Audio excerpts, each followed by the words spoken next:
Hey, good morning, everyone. Happy Friday. It's rainy and gray here in the DC area, so I'd rather be napping. I don't know about you, but I am really looking forward to sharing some of the findings from our 2025 In-Plan Insights program. I'm Lisa Greenwald. I'm the CEO of Greenwald Research, and I lead the In-Plan Insights program, along with some of my colleagues who assist, Ravneet Sandhu and Eric Sonderveld. What I want to share with you is going to be, I might be aging myself, those who remember the song Things That Make You Go, hmm. These were some of the findings that made me go, hmm. These coffee breaks are designed to be small and interactive. So if you have questions or comments about some of these findings, please feel free to come off mute or pop on camera, interrupt, comment, ask questions. We'll also be keeping track of any comments or questions in the chat as well. Well, let's get my slide deck working here. All right, so just a bit about the In-Plan Insights program. It's designed to explore the ever-evolving landscape of retirement income options and defined contribution plans. It has historically included qualitative research with advisors, sponsors, and participants, as well as two surveys of about 500 plan sponsors, 50 employees and up, and plan participants, roughly 1,000 of them, age 30 to 70, employed full-time, participating in their plan. There's one thing I want to just get out of the way here, because most of what I'm going to show you is sponsored data from the surveys. But here, top right, 88% of participants say yes, employers should offer income options, right? The demand is there. So I'm not going to talk about demand. I think we've all seen enough stats that there is interest among participants, but also interest among employers, maybe with a few extra challenges. So one thing I want to share with you is a little bit more of a theme, and then I'm just going to run through some fun tidbits that really made me think about this space. So first up, I'm going to set the table a little with a question we ask every year. This is just the top answers. This is sponsors, their concerns with offering in-plan retirement income options. Probably not a huge surprise to anyone to see complexity and cost at the top of this list. The things that get my attention, and I think for some of our research sponsors, it's gotten their attention as well over the years. This was the 5th year we've done this study, is that third item, additional administrative burden. It's been there and it's been pretty high for many years. But for a few years, we didn't really know what they meant by that. What were they concerned about? What administrative burden? So we dug a little more into that this past year. We also see concerns that income options will have lower investment performance. And rounding out the top 5 concerns, sponsors want to ensure that participants have an appropriate number of choices. When we ask sponsors, what would increase your comfort in offering retirement income options? We see that half say they want a solution with a proven performance history. New this year, and in the number 2 spot, is sponsors wanting to know that their participants will be able to speak to someone to help them decide what income option to use. Portability is there at about 4 and 10 for participants, being able to move that money from job to job, plan to plan. But again, rounding out the top 5, things that make you go, Sponsors say, 37% of them, that they would like to be able to hand off ownership of the retiree to reduce the administrative burden. And then number 5, the ability to offer a choice or a suite of retirement income options.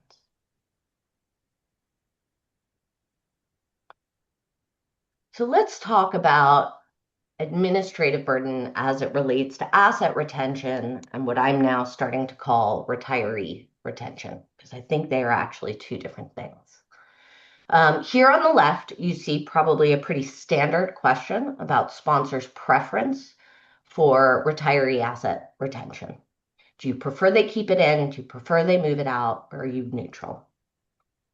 And about a quarter say they prefer retirees move the money out. More than a third say they prefer they keep the money in the plan. And 4 in 10, very popular opinion across a lot of different surveys, is we're neutral. We have no preference.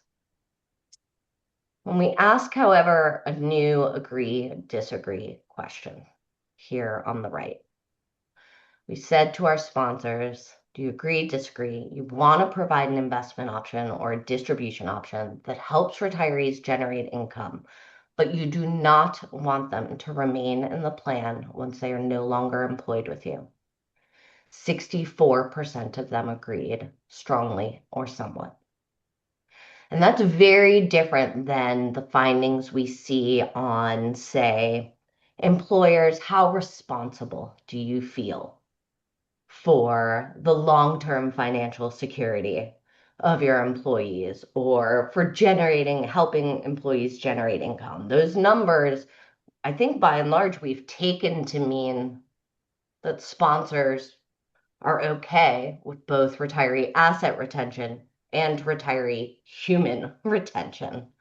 And this tells us something a little bit different, actually very different. So we asked a few more things. Here on the left, you can see more of our sponsor feedback. 72% agree somewhat or strongly that even though they care about their employees, they'd rather not be managing retiree investments. I go back to that question about responsibility, right? Because for a sponsor to say, I don't feel responsible, they'd have to be a real jerk, right? So there's some social acceptability bias that goes in when we ask those types of questions, and we do it. And I think they still have a place. But it doesn't give them a nice out. It doesn't give them a socially acceptable out to say, actually, we'd rather not. And I think this question does that a little more. Even though we care, we'd rather not do it. 72% agree. Then it gets interesting. I kind of want, there's some nuance there, right? If allowed, we might make retirement income options available for employees who are truly retiring, but not other terminated employees, right? 76% agree with that. And here on the right is the participant view of some of the same things. One of the findings that got this whole train of thought line of questioning started is this first one from the participants, the 42% who agree that they prefer to move their money out of the plan because they don't want it associated with their employer, right? They just don't like their employer. Not everyone likes their employer, right? I think we have to admit that in this space. 55%, so a majority, say that they trust their employer to select an appropriate retirement income option. The flip side of that is nearly half don't. And then all the way on the right, the same question we saw that we asked of our sponsors. You would like to have an income option available to help you generate income in retirement, but you do not want your money to remain in the employer's plan once you retire. 64% of participants agree with that. That should look familiar because 64% of sponsors agreed with that statement as well. So I think there's something to this administrative burden. I don't think it's about the money. I think it's about the people, and I think it needs further exploration. I'm calling that retiree retention. So here are just some rapid fire tidbits that I also found incredibly interesting in the 2025 surveys. First up, and I think this is really promising as like a baby step to income, right? we do see, this is participants here in green, we do see a good number of participants saying they do have money in more than one employer-sponsored account, right? Roughly 40% if you take out the 1% who don't know. But there's pretty overwhelming agreement that it would be easier to manage retirement income if they consolidated it all into the employer plan, into the final employer plan, right? That's a good baby step for income. And I think it addresses, if we can help make that routine, it addresses one of the concerns about income, right? That the plan is not actually representative of the household's assets. Here, at least, we could get it representative of that individual's assets if they rolled, right? Unconsolidated. So I think that one's kind of interesting, and I think it could be a really important baby step to income. Some other things I found interesting. We tested two versions of hybrid in a split sample. One was a TDF to managed account hybrid. One was a TDF without income to a TDF with income hybrid. What you can see here is at 86% and 84% and 85% overall, the appeal of hybrid was really high among sponsors. And what I think this means is it's not so much about whether it's the TDF or the managed account. I think they really liked the words hybrid. I think they really liked the word transition. And so I don't think it was about the product. I think it might have been more about how we described it, that we see this really high interest in a hybrid solution. New this year, we also tested, just as an agree, disagree, really basic, how our sponsors reacted to a Social Security bridge solution. And what we see is that 66% of our sponsors either somewhat or strongly agreed that their employees would value a solution that would provide income, higher income, from the time they retire to 70, which would allow them to delay and get maximum Social Security benefits. So again, they like all the products, right? Like they like the solutions, but they do have some concerns. But I think these two were pretty interesting. All right, I say this one every year. It was in our press release back in January. Both sponsors and participants want a choice of income options available. They want the retirement tier that we were first talking about, right? I'm not sure the market's really giving them that right now. When we ask them, if you want one, which one do you want? If you want two, which two do you want? Three, which three do you want? We gave them these options on the right with robust descriptions. They saw descriptions for each of these, which I can share with you all at another time. The one we see rise to the top was what we called targeted income payouts. It was the one and only non-insured solution that we put in front of them. And it rises to the top of this list for our sponsors at 53%, followed by, for sponsors, the TDF with guaranteed income, and closely behind it, the managed account with guaranteed income.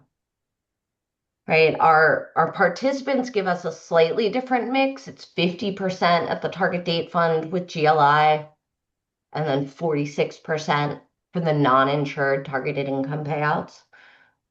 But when I talk about choice, to me, this is the simplest form of it. One insured, one non, right? That's what's rising to the top here. All right, next, we talk a lot about automatic, do it for me, do it yourself, right? Here, we've given both our sponsors and our participants the same scale, the same spectrum. On the one hand, completely manual. Participants going to do it all themselves. And on the other hand, completely automatic, right? And what we see is there's just a genuine split. There's just a genuine split here. Most people, sponsors and participants, are in the middle, right? No one's on the extremes. It's like 1 in 10 on the extremes. Um, but what that means is a one size fits most journey, unless it's in the middle, right, isn't necessarily going to work. All right, similar scale. Here we asked our sponsors their preference or their leaning toward a lower fee with automatic investment allocation based on age versus higher fee that includes more personalization based on information such as age, gender, salary, marital status. And yes, the participants saw that such as well. Um, and again, at least for participants, it's a real split. It's a real split. This one surprised me. I thought in this day and age, personalization would be more appealing than this would suggest. And then what's interesting is the sponsors lean towards more personalization, more so than our participants, right? So something here I think didn't translate in the value proposition of personalization, right? It's not the demand I would have expected. I don't know about others. All right, this one. Buckle up. We asked our sponsors, based on things we had seen in prior years' research, how comfortable they would be if their plan provider or their fund manager simply updated the target date fund to include income, right? Your phone updates, things update in your life all the time. What if the target date fund just got an update and the update put income in the target date fund, right? 66% of sponsors said they'd be comfortable with that. Yeah, I see that face. Yeah. 66% of sponsors said they'd be comfortable with that. Now, it's not very comfortable, but they're comfortable. And so once we saw that last year, a similar number, this year we asked why. Why on earth, sponsors who seem to want to have control over everything, would you be okay with this? And here's what they told us. 50% said it'd be easy to implement. If you're doing it for everyone, it's going to be less work for us. 46% said it's going to be easy to explain to participants. Things in our lives get updated all the time. There was some security there, I believe, at the next one, that the plan provider or the consultant would tell them if that update wasn't right for them.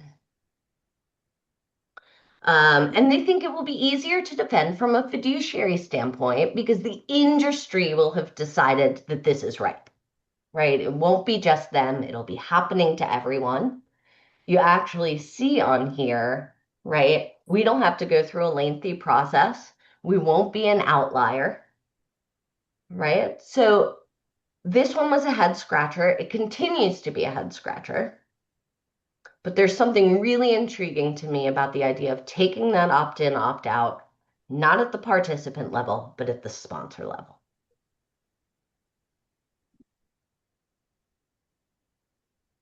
All right, so some things in summary, right? What all these little tidbits make me think is there's still probably a lot of room for innovation in DC plan income, right? Not all of these concerns, preferences are being addressed, that there is room for innovation here, right? And some tough questions, some tough thought starters, right?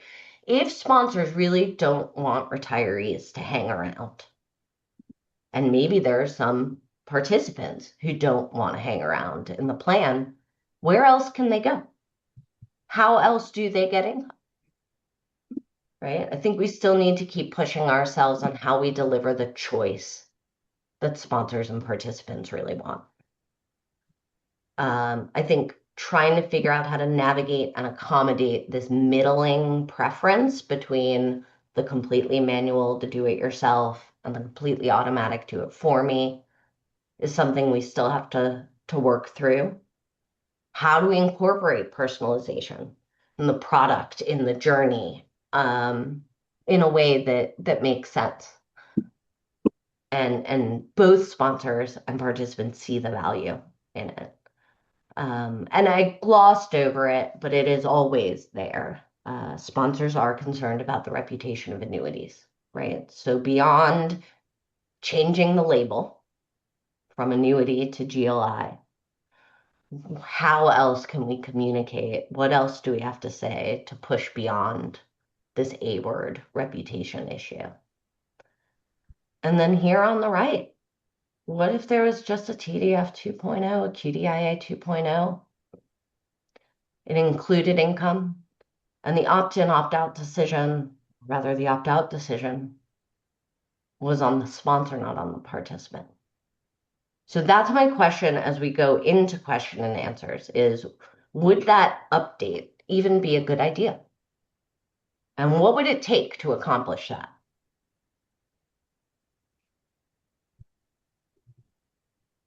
Anyone have thoughts? Oh, wait, my chat's blowing up. Hang on. Let me check It's that. all I I just think it's so hard, like the being part of a target date fund if they have to turn it on, and the fear that I heard from employers of like paying fees and not getting anything for it because getting people to engage is so hard. Yeah. I mean, one of the things that we have seen, particularly in the participant research, is the participants seem to want one choice, one proactive choice, some agency in this process. When we ask them about journeys, they almost always choose one that has them making one proactive decision. Sometimes it's at the start, and sometimes it's at the end. But they do crave and want some agency, some little bit of, I have a say in this. And I think a lot of solutions give them that, but we don't necessarily communicate it well.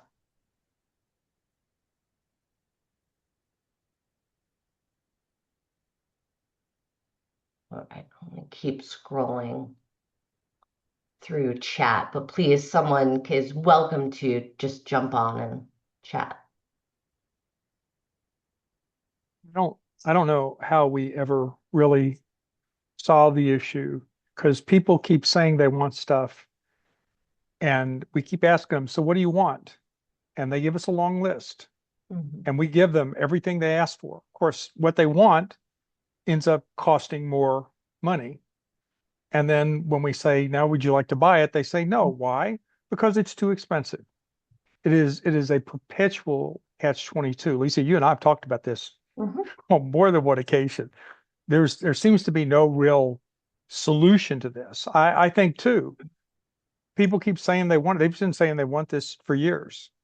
Every time in any kind of situation, if you don't default people into these options, they don't take it. They just don't. And you can argue and I think you've done some work on this. You can argue it's about how we're presenting it or how we're not explaining it, or in some cases, probably how we are explaining it. and and then ultimately it ends up, it's this annuity puzzle kind of thing that academics struggle with. Like, how is it that you can't, mathematically, I can sheet this thing out. This is smart for you to do this. But the reality is handing over a big chunk of money and getting it back in dribs and drabs over the rest of your life is just doesn't appeal to human beings. Just doesn't. And the latest solution from the industry is, well, since we can't get them to take it voluntarily, since we can't get them to take it when we give them everything they ask for, since we get dinged for it being too expensive when we do that, well, let's just hide it. And I'll use that word pejoratively. We'll hide it in a target date fund. And when I look at the responses that your plan sponsors give on, yeah, I'd be okay with that. And they're hiding behind the skirts of the crowd, if you will. Again, another pejorative, you know, uh, misogynist kind of comment, but it's how it sort of comes across kind of thing. It's like these are not people who genuinely say this is something people need. This is people being scared because they know they're going to get sued. They know they're going to get sued by somebody. And why any sane fiduciary would want to extend their responsibility for participant accounts beyond the date of employment is a head scratcher to me. So I appreciate the comments you all got in terms of people saying basically I I want to make, I'd like them to be okay, but I'd like not to have to be the one having to be responsible for it. I think, I mean, I'm paraphrasing, but Yeah. I think that's human and rational and completely understandable. And I think ultimately the solution on retirement income is going to be, if you want to find some way for the employer to provide a limited number of options outside the plan for people to take advantage of if they want to, I think that's as close as we're going to get to something workable. I still think your take up will be minimal because I think it's just the kind of decision people hate making. But I think sticking it in the plan, hiding it in the plan, I just can't get I just can't get comfortable with that. So I see in the chat, and Nevin, you just mentioned it, this idea about getting sued for it. So there's one clarification I want to make. What we see in this data, concern about getting sued is a large plan concern, right? The rest of the universe of smaller plan sponsors doesn't really feel like they have that target on their back. because they understand how class action fees work. And they Uh, know it's a big, I mean, getting sued in the headline sense is a big plan issue. You might have run into some issues with the DOL, which is why if we get some guidance soon that might help, some more guidance. How much more guidance do we need to give people on retirement income? Which we might get with the alternative investments or the investment alternatives guidance. Maybe that'll help a little bit. But I think, again, you're talking about extending your liability for the success of the product well beyond their employment with you. mhm. And who says you who, who says you signed up for that or should sign up for that? Although there are indications that the younger generations kind of expect that. But So, Nevin, you and I love to talk about how appealing things are and then how little people actually follow up on it. We actually see that with age in particular. Like everything is awesome to younger participants. uh, And then as they get older, even that probably inflated appeal that we see diminishes with age, right? Like, so yet to be seen if that's a generational preference for getting a lot of resources and tools from the employer and it sticks with them as they age. That would be a generational preference. Or if it's just the enthusiasm of youth and as they age, that desire for employer involvement diminishes, right?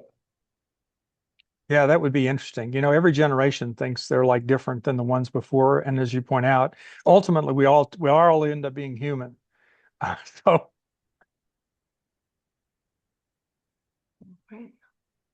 I am happy to stay on and keep chatting because I think this is fun and some good things to think about. But for those who are going to depart us, just a note that we are looking for sponsors for the 2026 In Plan Insights program. We're hoping to kick that off in May. Our early bird discount actually expires at the end of this month, but if you reach out to me, I'd be happy to honor that. We are changing the program this year. We're not going to be doing research with participants. We're going to be focusing on large employers. The hope there being they're more aware, hopefully more knowledgeable. But we're also going to do a lot more research with the advisors and the consultants serving that larger plan market. We're going to do 3 times more interviews, 20 in total.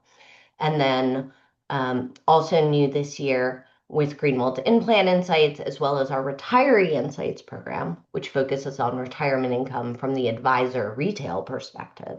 We're going to end these programs with a virtual forum to have discussion among the sponsoring companies about the findings, much like we're doing now, but in more detail and with a broader group.